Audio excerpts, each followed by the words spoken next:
Era. Yep. It's his Dynasty. Dynasty. Absolutely. Here, say it again. Dynasty. And by the way, Steph, that Check this head out. movement pause was hilarious. That Yeah. shit was So hilarious. check this out. There's no escaping Pedro No escape. Pascal. He's like the No. welcome to the Pedro Pascal. What movie cinematic you want to universe. see? You want to see a Pedro Pascal movie? Oh, Jay You saw want that to one. see a Pedro Pascal movie? Or do you want to see a Pedro Pascal movie? Which Pedro Pascal movie do you want to see? He's even Yo, Guys, unbelievable. This dude I'm is weak. That's he's- hilarious. no, It was hilarious. I'm weak. What you want to Look, see? he's Pedro doing Pascal. Pedro Pascal. Pedro Pascal. but he's doing it. He's Mr. Fantastic. We remember the first one that came out by 15 years ago or so. 2005, I believe it was. 2004. Was it 20? Yeah, 21 years ago already, right? 2005, yeah, something like that. Man, Was a cool movie. It was a cool movie, but this one is it.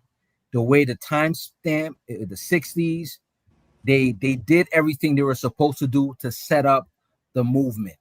The Dr. Doom movement. I think they did a hell of a job. Vanessa Kirby, Sue Storm, beautiful. I ain't gonna lie to you. You don't play around with a mother and her kid.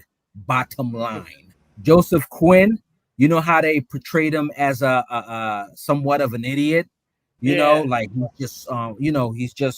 he's just Johnny Storm. He's just a ladies' guy. No, Yeah. that dude I love that opened up. fit. I he thought that was opened up weird the about gate. that about him, to be fair. I thought it was weird. I was one weird thing about the movie for me. And I said the same thing. Like this dude went to look. This I dude was like, my man Genius as well? Like, He's a genius as well. Yeah, that's why I'm like, yo, Like, how do they okay. do that? I don't know how they word this, I was like, okay. overall in the comic books. 'Cause, I'm not a genius like that. I'll tell you that much. Right. But he's a genius this time around. This movie to me was really, really good, man. Again, we're talking about setups.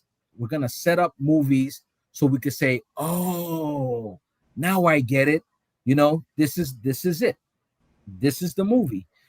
So look, I loved every moment of it, in my opinion. Just the way the fact that they set it up to the point where they said, look, we're not gonna start all over when they go up to space and things went wrong. They said, nah, we from the gate, we know who they are. We knew what happened. We're showing you who they fought in the beginning, from the moment and etc. I love that, and I said this before. This is what we need. We need, if every beginning of a movie, of these type of movies, we need the setup to be fight first, to be like, okay, what happened?